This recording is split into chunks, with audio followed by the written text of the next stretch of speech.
Собака у старого дома. Вчера вечером Александр хотел рано лечь спать. Утром у него была важная встреча, но все получилось по-другому. Сначала он зачитался книгой об истории. Александр читал уже 2 часа, когда в комнату вошла его дочь Лиза. «Папа, давай немного поиграем!» Александр закрыл книгу и сел с дочерью на ковер. Они строили большой город из маленьких кубиков. Александр так заигрался с Лизой, что не заметил времени. Потом дочь ушла спать, а он включил телевизор. Там показывали вчерашний матч. Александр засмотрелся и только в 2 часа ночи вспомнил о завтрашней работе.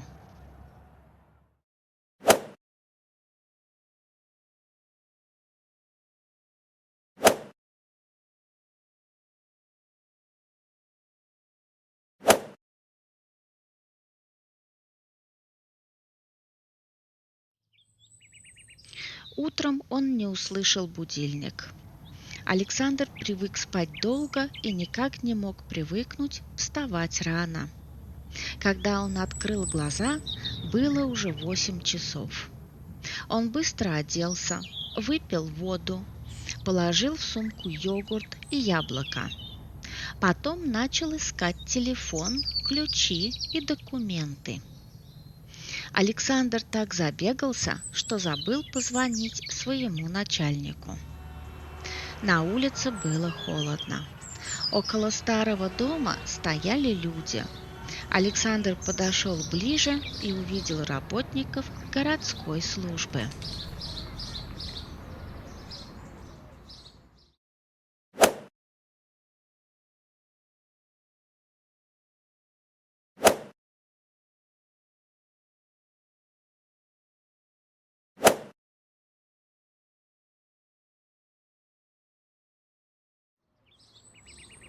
«Мы хотим пожаловаться на плохую воду», – громко сказала пожилая женщина. Люди поддержали ее.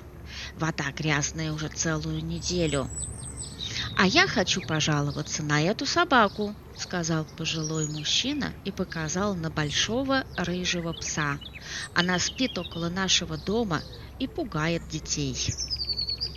Собака сидела под деревом и смотрела на людей добрыми глазами. Она была мокрая и очень худая.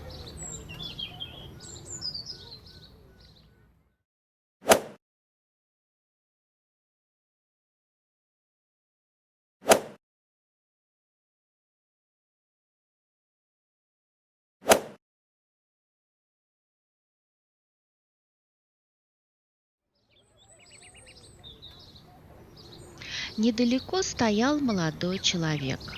Он заглядывался на молоденьких девушек и совсем не слушал разговор. Александр работал журналистом, поэтому достал блокнот и записал все, что услышал. Потом он посмотрел на часы и побежал в редакцию. Сегодняшняя встреча уже началась. Главный редактор стоял у окна и сердито смотрел на Александра.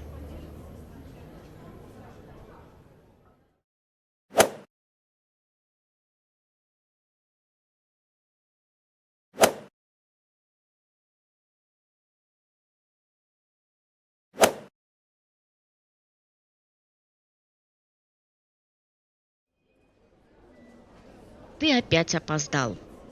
«Простите, около старого дома люди жаловались на плохую воду. Там еще была бездомная собака». «Хорошая тема для завтрашней газеты», — сказал редактор. «Но сначала закончи статью насчет новых пекарен. А что с ними не так? Они растут как грибы.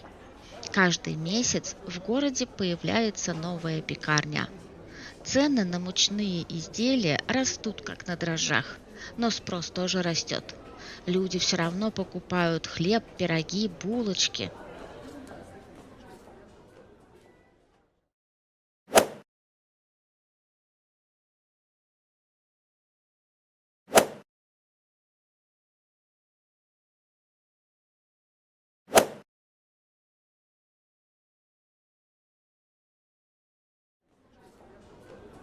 Александр сел за компьютер. Он читал документы, звонил владельцам пекарен и писал статью. В полдник он съел йогурт и яблоко, но потом секретарь принесла коробку с пирожками. От пирожков приятно пахло мукой, маслом и яблоками. Александр взял один пирожок, потом второй, потом третий. Он так заработался, что не заметил, как наступило 5 часов.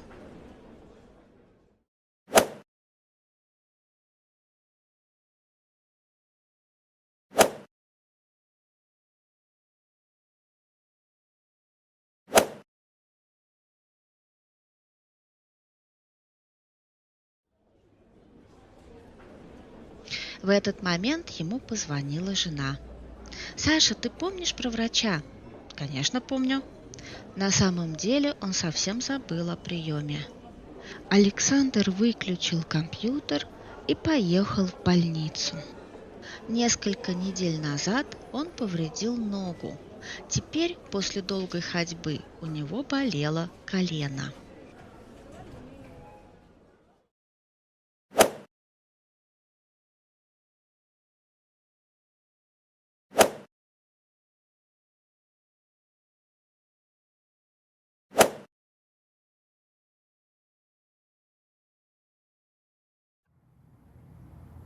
Доктор посмотрел результаты анализа и спросил: «Расскажите немного о себе. Какой у вас ежедневный рацион, распорядок дня и привычки?» «Я просыпаюсь в 7 утра, иду на работу и остаюсь там до 5. Почти каждый день после работы я хожу в спортзал и занимаюсь там час. Потом иду домой, читаю и ложусь спать».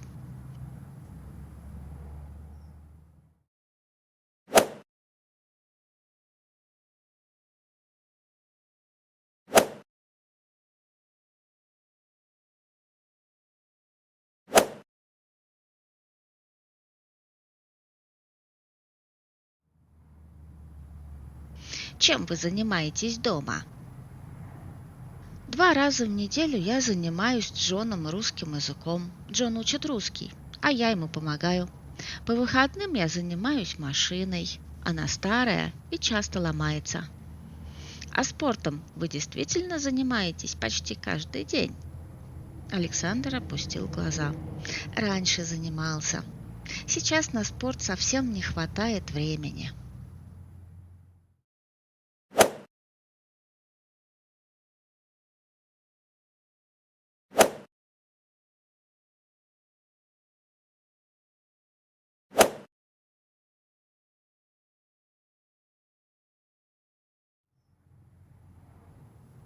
«Что вы обычно едите?»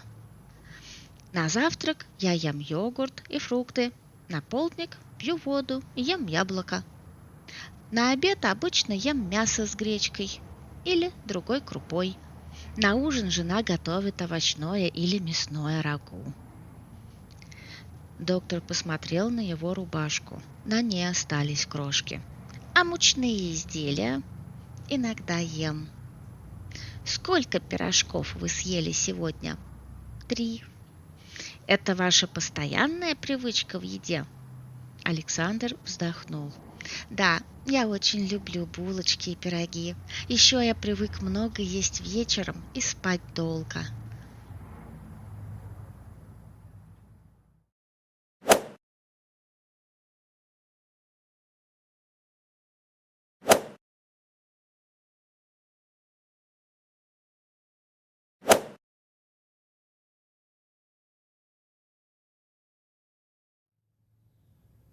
Доктор покачал головой. «Типичный случай. Я такое уже много раз видел. Человек говорит, что ест немного, но весь день что-нибудь ест. Поэтому его вес растет, как на дрожжах». «Моя дочь тоже растет, как на дрожжах», — улыбнулся Александр.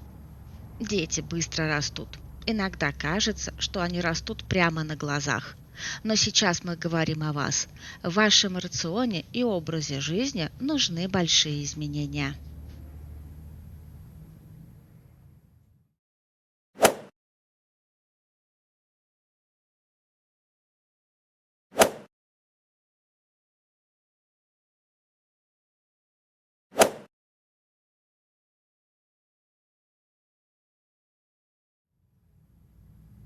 доктор написал несколько слов на бумаге. Готовьте дома простые блюда. Ставьте на стол воду, а не сладкие напитки. Читайте состав продуктов. Будьте внимательны к своему здоровью и помните о режиме. Если нога будет болеть сильнее, звоните мне. А что делать со спортом? Пока больше ходите пешком. Для начала заведите собаку. Тогда вам придется гулять каждый день.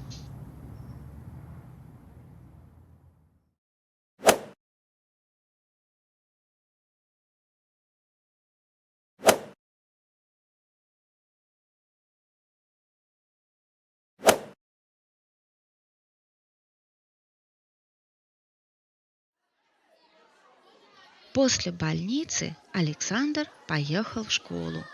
У Лизы была репетиция спектакля. Когда он вошел в зал, учительница давала детям последние советы. «Петя, играй на гитаре тише. Лиза, стой около окна, теперь пой. Говори громко, зрители должны тебя слышать. Ставь чашку на стол осторожно. Читай свою роль медленно и учи текст дома. Будь спокойна и помни, ты все умеешь».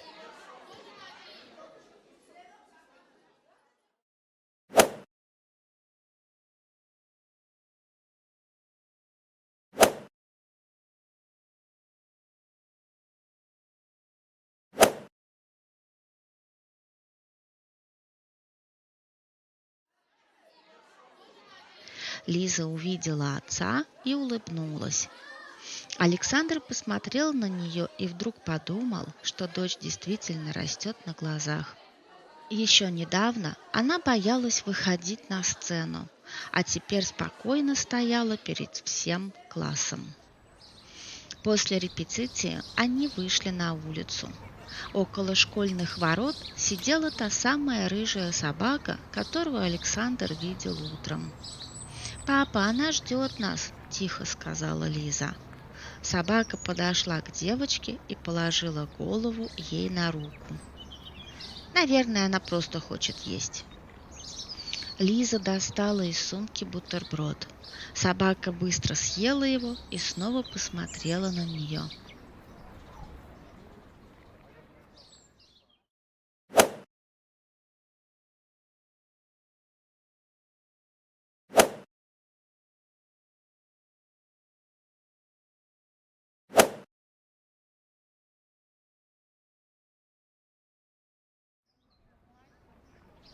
«Давай возьмем ее домой. Сначала надо поговорить с мамой». В этот момент жена прислала Александру сообщение. «Как прошел прием у врача?» Александр позвонил ей. «Я звоню насчет собаки». «Какой собаки?» «Рыжей.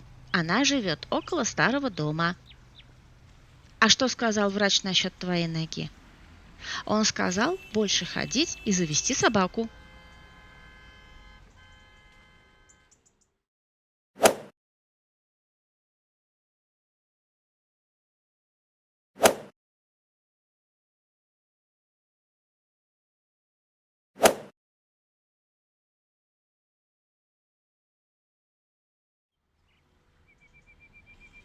Жена несколько секунд молчала.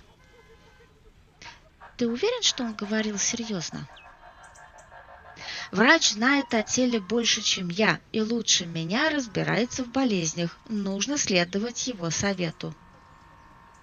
Лиза тихо засмеялась. Через час рыжая собака уже сидела в машине Александра. По дороге домой позвонил Джон. «Александр, я звоню насчет завтрашнего урока. Мы будем заниматься?» «Конечно, читай новый текст и учи слова. Завтра все проверим».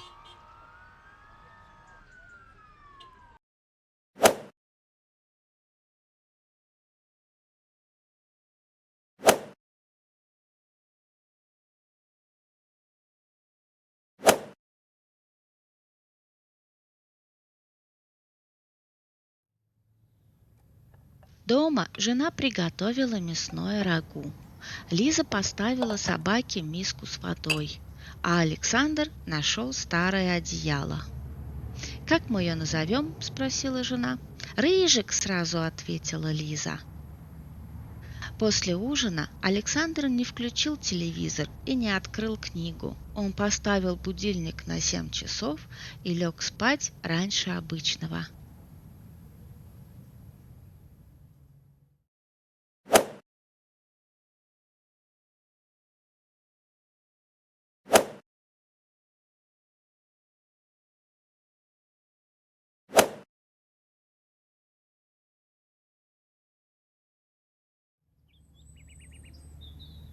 Утром Рыжик разбудил его ровно в 7. Пес стоял около кровати и держал в зубах поводок. Александр посмотрел на него и улыбнулся. «Хорошо, я понял. Идем гулять». Так начался его новый распорядок дня.